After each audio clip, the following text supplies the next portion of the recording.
100% strike రేట్తో bumper victory సాధించి deputy సీఎంగా ప్రమాణ స్వీకారం చేశాక మొట్టమొదటిసారి డిప్యూటీ సీఎం హోదాలో పార్టీ ప్లీనరీకి సన్నాహాలు చేస్తున్నారు జనసేనాని. కనీ విని ఎరుగని రీతిలో కన్నుల పండుగల ప్లీనరీ జరగబోతోంది. పవన్ను భారీ మెజారిటీతో అసెంబ్లీకి పంపించిన నియోజకవర్గంలో ఆ ప్లీనరీ జరగబోతోందా? దీంతో ముందుగానే ఈ కార్యక్రమానికి భారీ హైప్ క్రియేట్ అయిందా? అసలు పిఠాపురంలో ప్లీనరీ పెట్టాలన్న ఆలోచన వెనక వ్యూహం ఏంటి?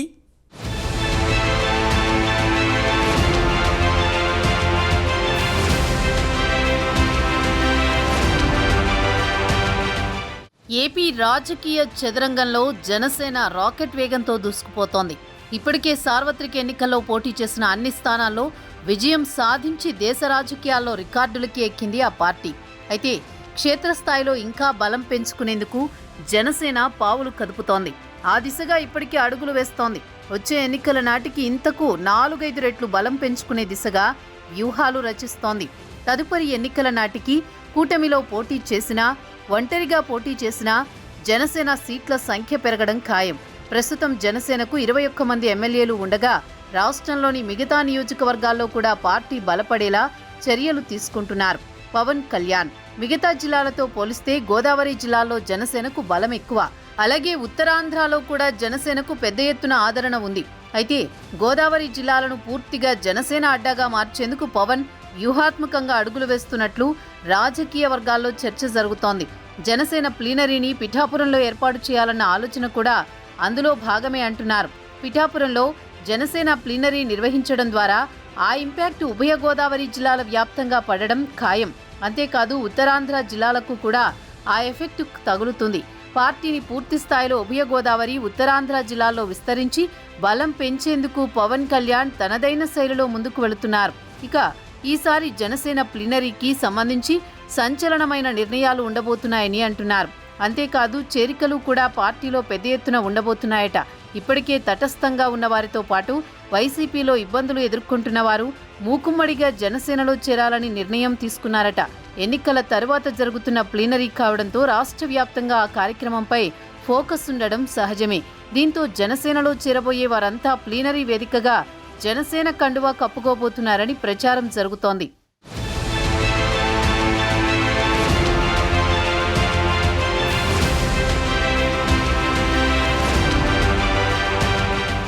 జనసేన పార్టీ నిర్వహించే ప్లీనరీ సమావేశాలు సంచలన నిర్ణయాలకు వేదికలుగా మారుతుంటాయి.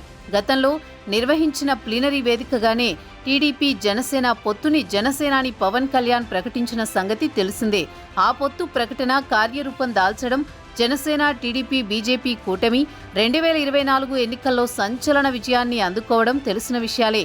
ప్రస్తుతం జనసేన పార్టీ టీడీపీ, బీజేపీతో కలిసి అధికారాన్ని పంచుకుంటోంది.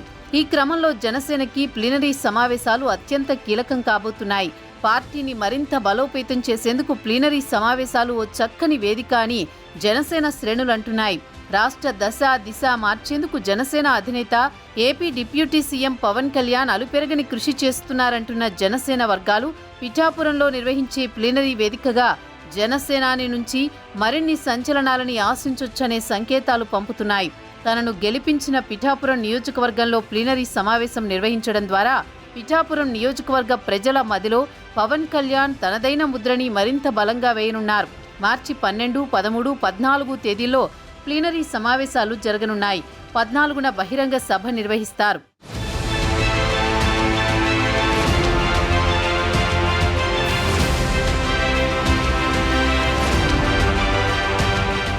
ప్రతిసారి ప్లీనరీ అంటే పవన్ కళ్యాణ్ ప్రసంగం మాత్రమే ఉంటుంది. కానీ ఈసారి మాత్రం పూర్తి స్థాయిలో రాజకీయ పార్టీ తరహాలో పలు తీర్మానాలు, కార్యక్రమాలను చేపట్టనున్నారు. ప్రతిసారి ప్లీనరీని విజయవాడ, గుంటూరు మధ్య ఏర్పాటు చేసేవారు. ఇక ప్లీనరీ సందర్భంగా జనసేనలోకి చేరికలు ఉండబోతున్నట్లు తెలుస్తోంది. ఇప్పటికే ఇటీవలి కాలంలో జనసేనలో చేరికలు పెరుగుతున్నాయి. కూటమిలో చర్చించి అందరూ ఓకే అన్న తర్వాత నియోజకవర్గ స్థాయి నేతల్ని చేర్చుకుంటున్నారు. దిగువ స్థాయి నేతల్ని చేర్చుకునే అవకాశాల్ని ఎమ్మెల్యేలకు ఇచ్చారు. మరిన్ని చేరికలకు గ్రీన్ సిగ్నల్ ఇచ్చి ప్లీనరీలో చేర్చుకునే అవకాశాలున్నాయని టాక్ వినిపిస్తోంది.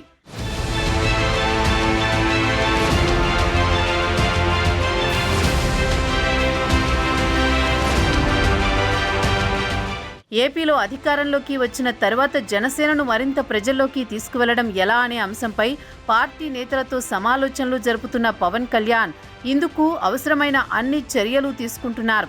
జనసేన బలం బాగా ఎక్కువగా ఉన్న ఉత్తరాంధ్ర, ఉమ్మడి ఉభయ గోదావరి జిల్లాలపైనే పవన్ ఎక్కువగా దృష్టి పెట్టారని టాక్ వినిపిస్తోంది. అక్కడ పార్టీని పటిష్టం చేసుకుంటే రాబోయే రోజుల్లో మరిన్ని మెరుగైన ఫలితాలు రాబట్టుకోవచ్చనే ధీమా, అదేవిధంగా రాష్ట్రంలోని మిగతా జిల్లాల్లో కూడా పార్టీని బలోపేతం చేసుకోవచ్చనే ఆలోచనతో జనసేనాని ఉన్నారని పార్టీ వర్గాలు చర్చించుకుంటున్నాయి. మరోవైపు గతంలో అధికారంలో లేకపోయినా జనసేన పార్టీ ఆవిర్భావ సభల్ని పవన్ కళ్యాణ్ ఎంతో ప్రతిష్టాత్మకంగా తీసుకుని నిర్వహించిన సందర్భాలు ఉన్నాయి. ఆవిర్భావ సభల్లో పవన్ ప్రసంగాలు కూడా ఘాటుగా ఉండేవి. అయితే అధికారంలోకి వచ్చిన తర్వాత జరుగుతున్న మొదటి ప్లీనరీ కావడంతో పవన్ కళ్యాణ్ దూకుడు ఎలా ఉండబోతోంది, వైసీపీపై జగన్ హయాంలోని అవకతవకలపై స్పందిస్తారా అన్నది సర్వత్రా ఆసక్తిగా మారింది.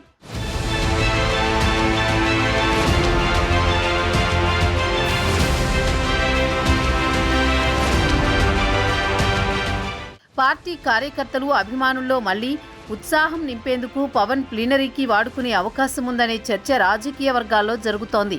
మరోవైపు ఏపీలో ప్రస్తుతం కూటమి ప్రభుత్వం అధికారంలో ఉంది. మిత్రపక్షాలతో సఖ్యత కొనసాగిస్తూనే జనసేనను బలోపేతం చేసుకోవడంపై పవన్ కళ్యాణ్, పార్టీ నేతలు దృష్టి పెట్టారు. ఆ దిశగానే ముందుకు సాగుతున్నారు. మరోవైపు భవిష్యత్తులో రాజకీయ పరిస్థితులను సమర్థవంతంగా ఎదుర్కొనే విధంగా పార్టీని బలోపేతం చేసుకోవాలని పవన్ ప్లాన్ చేస్తున్నారు. ఇందులో భాగంగానే ఒకరోజు జరగాల్సిన పార్టీ ఆవిర్భావ సభను కాస్త ప్లీనరీగా మార్చి 3 రోజుల పాటు నిర్వహిస్తున్నట్లు వార్తలు వినిపిస్తున్నాయి.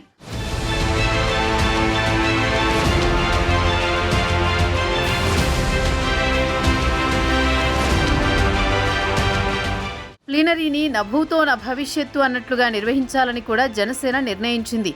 జనసేనకు చెందిన ఎంపీలు, ఎమ్మెల్యేలు, ఒక ఎమ్మెల్సీతో పాటు పార్టీ కీలక నేతలు, రాష్ట్రం నలుమూలల నుంచి తరలివచ్చే లక్షలాది మంది క్యాడర్తో పిఠాపురం కొత్త రాజకీయ శోభను సంతరించుకోనుందని అంటున్నారు. ఇక వారందరికీ పిఠాపురం మర్యాదలు, ఆతిథ్యాలు చాలా ఘనంగా దక్కనున్నాయని అంటున్నారు. పిఠాపురం ఎమ్మెల్యే గారి తాలూకా అని సంబరపడే నియోజకవర్గంలో జన సైనికులు అంతా చాలా ప్రతిష్టాత్మకంగా దీనిని తీసుకుని ఇప్పటి నుంచే ఏర్పాట్లలో మునిగిపోతున్నారు. మొత్తానికి జన సైనికులకు ఇది ఎంతో ఆనందాన్నిచ్చే వార్తగా అంతా అంటున్నారు. మార్చి 12, 13, 14 తేదీల్లో మన జనసేన ప్లేనరీ పిఠాపురం నియోజకంలో జరపడం జరుగుతుంది. అయితే దేశంలోనే 18 శక్తిపీఠాల్లో ఒకటైన పిఠాపురం పుణ్యక్షేత్రం, అంటే దేశంలోనే మనకి 18 శక్తిపీఠాలు ఉన్నాయి. అందులో ఒక శక్తిపీఠం మన పిఠాపురం ఉండడం చాలా గొప్ప విషయం. అలాంటి శక్తిపీఠంలో మన పవన్ కళ్యాణ్ గారు పోటీ చేసి నెగ్గడం మరొక విశేషం. అయితే ఈ ప్లేనరీ ఈసారి మన పిఠాపురం నియోజకంలోనే, అంటే డిప్యూటీ సీఎం గారు నియోజకంలోనే నిర్వహించడం, దీనికి జాతీయ నాయకులందరూ కూడా ఇక్కడ రావడం కూడా జరుగుతుంది. మన పిఠాపురం విశిష్టత ఆల్రెడీ దేశవ్యాప్తంగాను ప్రపంచవ్యాప్తంగా కూడా పేరు పొందడం జరిగింది. ఈ ప్లేనరీతో మరింత ముందుకైతే వెళ్తుందని చెప్పేసి పవన్ కళ్యాణ్ గారు వచ్చాక కూడా అభివృద్ధి విషయంలో ఎటువంటి డోకా లేకుండా ఎప్పుడూ జరగలేనంత అభివృద్ధి జరుగుతుంది. గత 60 సంవత్సరాలుగా జరగలేనన్ని అభివృద్ధి ఈ 6 నెలల్లో జరగడం విశేషం. ఈ ప్లేనరీతో మాత్రం నాకు, మా పిఠాపురానికి చాలా చాలా మంచి జరుగుతుందని కోరుకుంటున్నాం.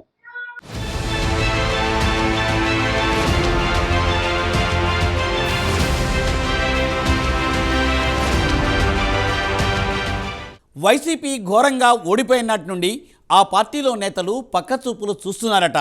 పక్క పార్టీల నుండి ఛాన్స్ వస్తే చాలు కండువాలు మార్చేయడానికి చాలామంది రెడీగా కూర్చున్నారట. టీడీపీ ఇప్పటికే నిండుగా ఉండడంతో చాలామంది జనసేన వైపు చూస్తున్నారట. అయితే పవన్ ఓకే చెప్తే చాలు జంప్ చేయడానికి రెడీగా ఉన్నారట. అయితే ప్లీనరీ సందర్భంగా కొందరు కీలక నేతలు జనసేనలో చేరబోతున్నారని తెలియవస్తోంది. ఇప్పుడు పవన్ అంటే వైసీపీ ఖాళీ కావడం ఖాయమా? జనసేన ప్లీనరీ వేదికగా అందుకు ముహూర్తం ఖరారైందా? వైసీపీ పతనం తారాస్థాయికి చేరుకుందా? ఎన్నికల ఫలితాలతో భూస్థాపితం అయిన ఆ పార్టీని మరింతగా పాతాళానికి తొక్కేందుకు పవన్ కళ్యాణ్ వ్యూహాత్మకంగా అడుగులు ముందుకు వేస్తున్నారా? ఒకవైపు ఉత్తరాంధ్ర, ఉభయ గోదావరి జిల్లాలు మాత్రమే కాకుండా రాయలసీమపై కూడా జనసేనాని దృష్టిని సారించారా? ఫ్యాన్ పార్టీ నుండి బయటకు వస్తున్న వాళ్ళంతా ఎందుకు జనసేన వైపు చూస్తున్నారు? సామాన్యులను సైతం ఎమ్మెల్యేలుగా గెలిపించి హీరోలను చేసేశారు పవన్ కళ్యాణ్. వైసీపీలో ఉండి తాము జీరోలో అయిపోయామని భావిస్తున్న నేతలంతా జగన్కు గుడ్ బై చెప్పేసే పనిలో జనసేన తలుపులు తడుతున్నారా?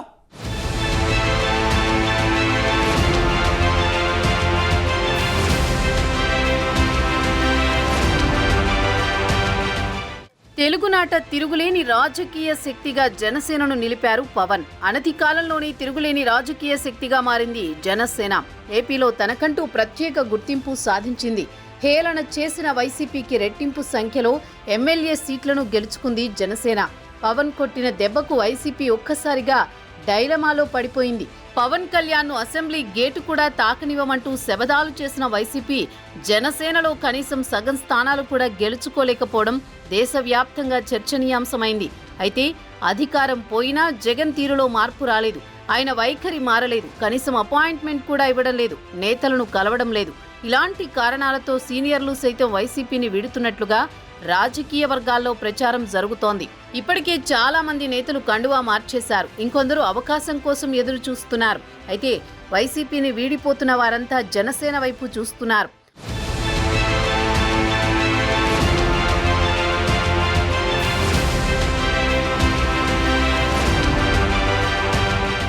జనసేన ప్లీనరీలో జగన్కు భారీ షాక్ ఖాయమంటున్నారు రాజకీయ పరిశీలకులు. వైసీపీలోని బలమైన నేతలు కొందరు ప్లీనరీలో జనసేనలో చేరబోతున్నారని అంటున్నారు. వారిలో కొందరు ఎవరూ ఊహించని నేతలుండబోతున్నారట. దీంతో వైసీపీకి దెబ్బ మీద దెబ్బ తగిలే సూచనలే ఎక్కువగా కనిపిస్తున్నాయి. వైసీపీ ఘోరంగా ఓడిపోవడం, జగన్ తీరు మారకపోవడం, భవిష్యత్తులో మళ్లీ వైసీపీ పుంజుకుంటుందో లేదో అన్న నమ్మకం లేకపోవడం, జగన్ తీరు ఇలాగే కంటిన్యూ అయితే ఇక వైసీపీ కనుమరుగవడం ఖాయమని, అదేవిధంగా జగన్పై వేలాడుతున్న అనేక కేసులు, ఆయన ఏ క్షణాన జైలుకు వెళ్తారో తెలియని పరిస్థితులు కనిపిస్తుండడం, ఇలాంటి అనేక కారణాలతో వైసీపీలోని నేతలు అంతా కూటమి పార్టీలోకి వెళ్లాలనుకుంటున్నట్లు ప్రచారం జరుగుతోంది. అయితే కూటమిలో తెలుగుదేశం పార్టీకి సంబంధించి రాష్ట్ర వ్యాప్తంగా ఉన్న నియోజకవర్గాలన్నింటిలో సీనియర్ నేతలు పాతుకుని పోయి ఉండడంతో ఆ పార్టీలో స్పేస్ కనిపించకపోవడం, ఇక తరువాతి ఆప్షన్ జనసేనే కావడంతో వైసీపీలోని నేతలంతా జనసేనలోకి క్యూ కడుతున్నట్లు రాజకీయ వర్గాల్లో చర్చ జరుగుతోంది. అయితే పవన్ వచ్చే నాయకులను వారి పూర్వాపరాలను పరిశీలించి చేర్చుకుంటున్నారు. వస్తున్నారు కదా అని హడావుడిగా గేట్లెత్తేయడం లేదు.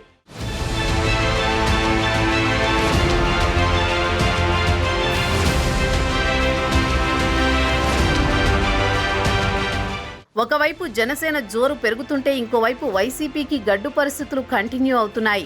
ప్రజాప్రతినిధులు, పోటీ చేసిన వారు, మాజీ ఎమ్మెల్యేలు, రాజ్యసభ సభ్యులు ఇలా వరుసగా ఒకరి తర్వాత ఒకరు పార్టీకి గుడ్ బై చెబుతున్నారు. వీరంతా కూటమి పార్టీలోకి చేరేందుకు రెడీ అవుతున్నారు. అయితే వైసీపీని ఖాళీ చేయాలన్న ఆతృతతో వచ్చేవారందరినీ తమ పార్టీలోకి చేర్చుకునేందుకు కూటమి నేతలు సిద్ధంగా లేరు. దానికో పద్ధతి పెట్టుకున్నారు. పార్టీల్లో చేరేందుకు ఆసక్తి చూపిన నేతల విషయంలో కూటమి పార్టీలన్నీ కలిపి ఏకాభిప్రాయంకి వస్తేనే తీసుకుంటున్నారు. అధికారంలో ఉన్న పార్టీలోకి నేతల వలస ఉంటుంది. రాజకీయాల్లో అది సహజమే. తమ పార్టీకి బలమవుతారని కాకపోయినా ఇతర పార్టీలు బలహీనమవుతాయన్న కారణంతో ఆ నేతల్ని ప్రోత్సహిస్తూ ఉంటారు. ఇప్పుడు కూటమిలో అలాంటి చేరికల హడావుడి కనిపిస్తోంది. వైసీపీలోని అత్యంత కీలకమైన నేతలు కూటమి పార్టీలను సంప్రదిస్తున్నారు. పార్టీ కార్యక్రమాల్లో పాల్గొనడం లేదు. చాలా మంది సైలెంట్ అయిపోయారు. చాలా మంది దరఖాస్తులు కూటమి పార్టీల వద్ద ఉన్నాయని అంటున్నారు.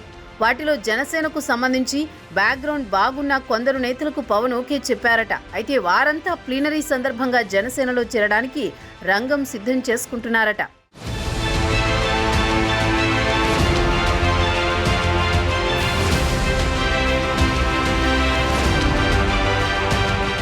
ప్రస్తుతం ఏపీలో జనసేన, తెలుగుదేశం, బీజేపీలు ఐక్యమత్యంతో కూటమి ప్రభుత్వాన్ని నడిపిస్తున్నాయి.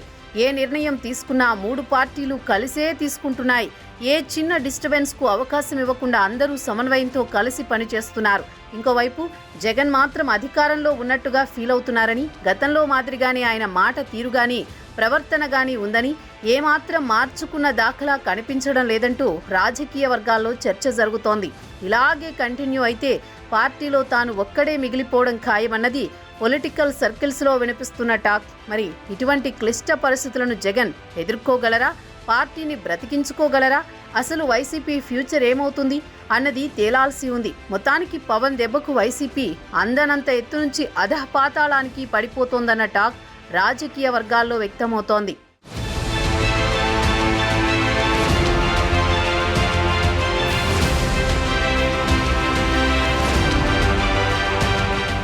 ప్రస్తుతం ఉన్న పరిస్థితుల్లో ఒక రాజకీయ పార్టీని నడిపించడం అంటే ఆషామాషీ వ్యవహారం కాదు.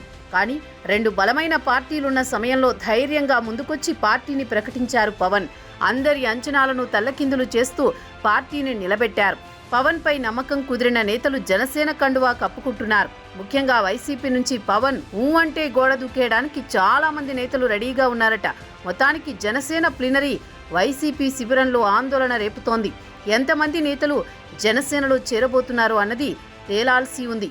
అందరికీ నమస్కారం అండి. నా పేరు కడాల తమ్మయ్య నాయుడు, మాది గొల్లపూరు జనసేన నాయకులు.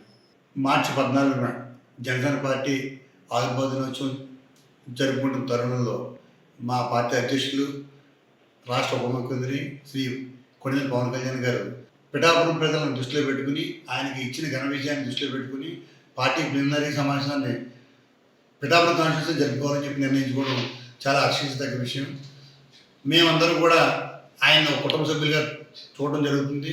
ఆయన కూడా మాకు పెద్దన్నగా ఉండడం జరుగుతుంది. ఎంతో ప్రగతి సాధించి ఈ పిఠాపురాన్ని ఒక దేశంలోనే ప్రథమ స్థానంలో నిలబెట్టే ఉద్దేశంలో మంచి అభివృద్ధి కార్యక్రమాన్ని మొదలుపెట్టడం జరిగింది.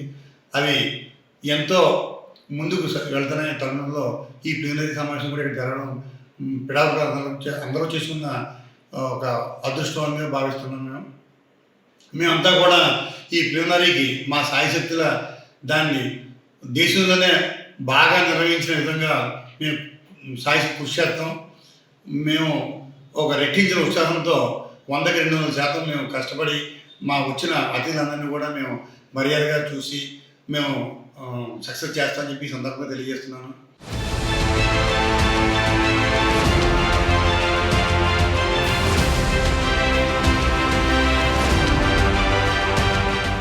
జనసేన గాలానికి వైసీపీ చిక్కి ఇప్పుడు విలవెల్లాడుతోంది.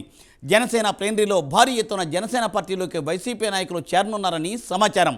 రాష్ట్రంలోని అన్ని ప్రాంతాల నుండి ఈ చేరికలు ఉండనున్నట్లు తెలియవస్తోంది. రాజకీయాల్లో 100కి 100% స్ట్రైక్ రేట్ సాధించడం సులువైన విషయం కాదనే సంగతి తెలిసిందే. అయితే జనసేన మాత్రం ఎంతో కష్టపడి పోటీ చేసిన అన్ని స్థానాల్లో విజయాన్ని సాధించింది. అయితే ఏపీలో రోజురోజుకు జనసేన బలపడుతూ ఉండగా ఈ పార్టీ విషయంలో యువత సైతం ప్రత్యేక ఆసక్తిని కనబరుస్తున్నారు. జనసేన పార్టీలో సభ్యత్వాన్ని తీసుకునే వాళ్ళ సంఖ్య సైతం అంతకంతకు పెరుగుతున్న సంగతి తెలిసిందే. వచ్చే ఎన్నికల నాటికి పొత్తులో పోటీ చేసినా, ఒంటరిగా పోటీ చేసినా జనసేన బలం పెంచుకుంటే సీట్ల సంఖ్యను పెంచుకునే అవకాశాలు ఉన్నాయి. మరి గ్లాస్ పార్టీ ఫ్యూచర్ ఏం మలుపులు తిరుగుతుందో అన్నది వేచి చూడాల్సిందే. ఇక ఇది ఇవాల్టి బర్నింగ్ ఇష్యూ. మరొక ఎపిసోడ్తో మళ్ళీ కలుసుకుందాం. నమస్తే.